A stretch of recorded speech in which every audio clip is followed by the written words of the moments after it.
It felt like there was a point in which we thought, Yes. we can win this, Yes, right? yes. And we tried with the Proposition 8 thing, and then we did California wouldn't let us win. And we did win. Explain what happened to those who are unaware of that. Yeah. Oh, this is a very important point. Okay, so just to set the stage, in 2008, the voters of California voted in favor of man-woman marriage. Mm-hmm. Okay, just let that sink in. Okay, in 2008, I can't do that. A little bit to your face, sir. Hello. We hear you loud and clear. Okay. All right, so the if I start California- talking with my hands, I'm going to disrupt it. But so the California California voters voted in favor of man-woman marriage, and there's some interesting subtexts to that as to how that happened.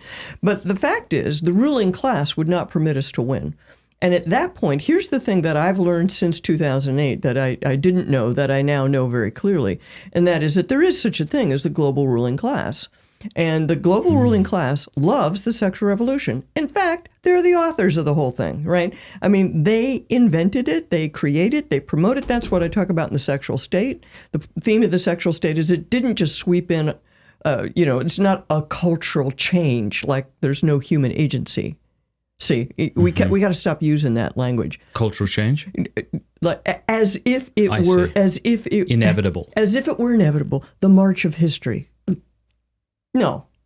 These people promote it, they like it, they want it. And so when the voters told them, we want man-woman marriage, they said, the heck you say, and they refused to defend it in court, which was their legal obligation, right? Court challenges immediately came in, financed by Hollywood guys. Okay, Rob Reiner financed the first series of legal challenges against Proposition 8. When it was challenged, the Attorney General of the state of California refused to defend it, which is their legal responsibility to defend the laws of the state. It was a duly enacted law of the state. They should have defended it. So there it was sitting, enacted by the voters. Nobody claimed there was anything wrong with the election. There was no claim of election fraud like there has been lately, right? They just, we don't like it, we're not going to defend it. And even the Supreme Court of California said that was wrong. Okay, the Supreme Court of California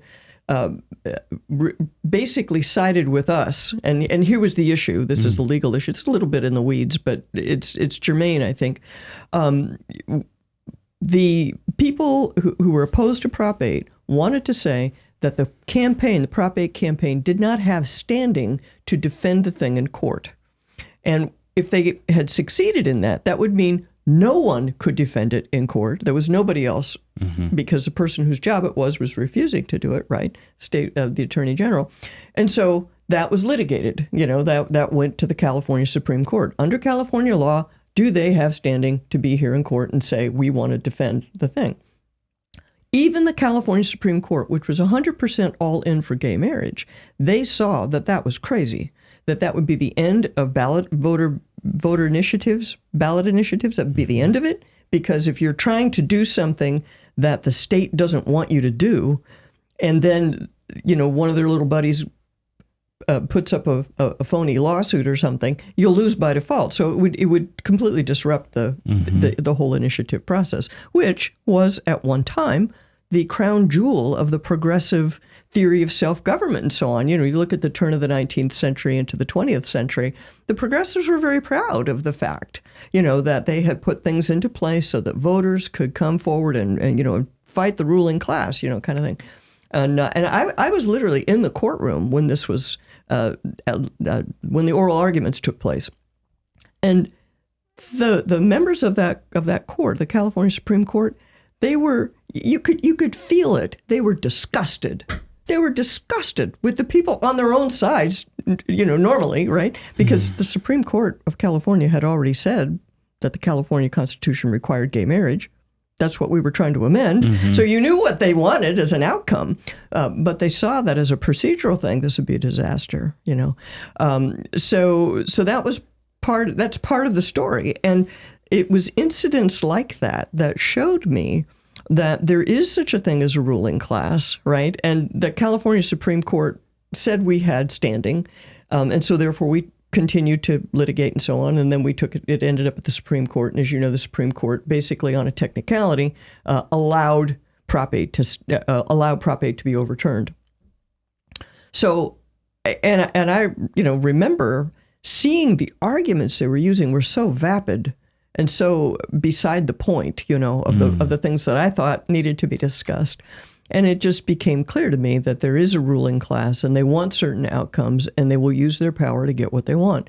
The California Supreme Court in this particular instance being an exception, to that general rule. It was too much even for them, what was being asked of them. So that's what we didn't know. In 2008, we still thought we had a functioning representative government. We still thought that it was possible for people to be involved in a way that is now, we're now all kind of looking around trying to figure out, well, what are we allowed to do?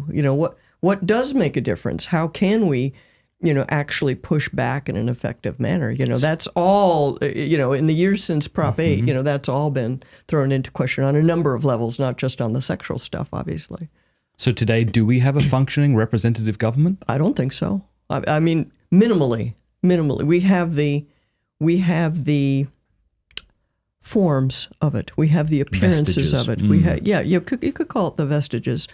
But there are so many places where that system has become corrupted that it's very difficult to say there's a kind of a clean line between what the voters want and what the system delivers, When you say there's a ruling class, what does that mean? Because you'll be accused, I'm sure you have been, of conspiracy theories. Yeah. Is it a group? Is someone leading it? Is it a collection of groups? This is the problem. We don't really know. We don't really know who's in charge of all of these things. I think after COVID, a lot of people are very suspicious of a lot of the people in charge of things. The World Health Organization and our public health establishment. Yeah, and, I am. People who wouldn't have been before. Yeah.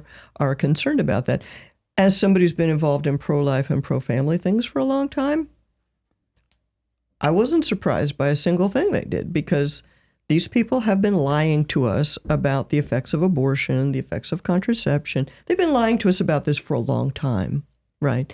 The effects of divorce on children, the health risks of anal sex and these things.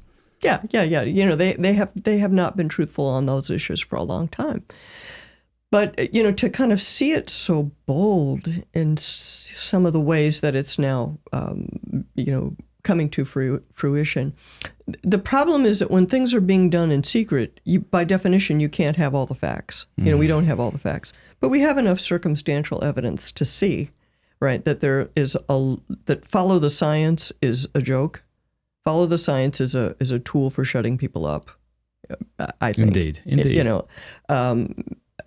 And, so I don't know who they all are, but I can recognize their works when we see them, right? When you see a statistic being changed, like the way it's defined. I mean, I have a couple in my book that I talk about that just drive me crazy, In the late 90s, for example, they stopped. Do you really want to go there? Yeah, let's go. Yeah, okay. So at one time, this is a little thing, but it's indicative. At one time, you could get domestic violence statistics that were broken down by marital status. So married couple, cohabiting couple, dating couple, so on and so forth. You could see it all broken down. And of course, when you looked at that, you saw that the safest place to be involved with someone was in marriage, right? Not even close, right? Well, at some point, they stopped collecting it by marital status, lumped it all together as intimate partner violence. And so this clearly deceptive, clearly deceptive. Who did that? I don't know who did that. Is there some man at the top pulling the strings? I don't know. Probably not. On something like that, probably not. So there are enough things like that where you go, there are a group of people who have an agenda. We could talk about that a little bit if you want, but there are a group of people who have an agenda. And they have enough power in their sphere of influence to push the system in a particular direction.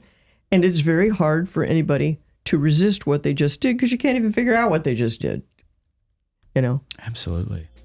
Hey, thanks so much for watching. Please be sure to like and subscribe and leave a comment below letting us know what you thought about the video.